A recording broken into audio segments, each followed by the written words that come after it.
இப்போ ஆங்கிலம் ஒரு தொடர்பு மொழி. இங்க என்ன பண்றாங்கன்னு சொல்ல வரேன்.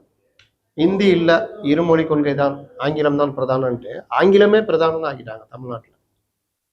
நீ தமிழ் இருக்கா தமிழ்நாட்டுல?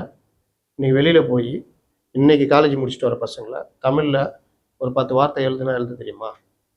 இவங்க தமிழ் தமிழ்றாங்கல்ல, தமிழை வாழ வைக்கிறோம், இந்தி திணிப்பு, இந்தியை எதிர்க்கிறோம், இந்தியை திணிக்க விடமாட்டோம், ரைட்டு. தமிழ் எங்கள் உயிர் மூச்சு, ரைட்டு. ஆங்கிலம் எங்களுடைய தொடர்பு மொழி, வரவேற்கிறோம். ஆனால் இங்க என்ன நடக்குது? எது முன்னாடி நிக்குது? ஆங்கிலமா தமிழா? நீங்க சொல்றீங்க இன்டர்நேஷனல் லாங்குவேஜ் கத்துக்கிட்டா இங்க போயிடலாம், பில் கேட்ஸ்ட போய் பேசலாம், ஆப்பிள் கம்பெனில வேலைக்கு சேரலாம். அதெல்லாம் உண்மை, நான் ஒத்துக்கிறேன். எல்லாரும் போயிடுறோமா? இல்லை, இங்கே தான் இருக்கிறோம். இங்கே இருக்கிற எல்லாருமே கல்லூரி முடிக்கிற மாணவர்கள், இல்லை மேல்நிலை பள்ளி முடிக்கிற மாணவர்கள்ட்ட தமிழ் இருக்கிறதா?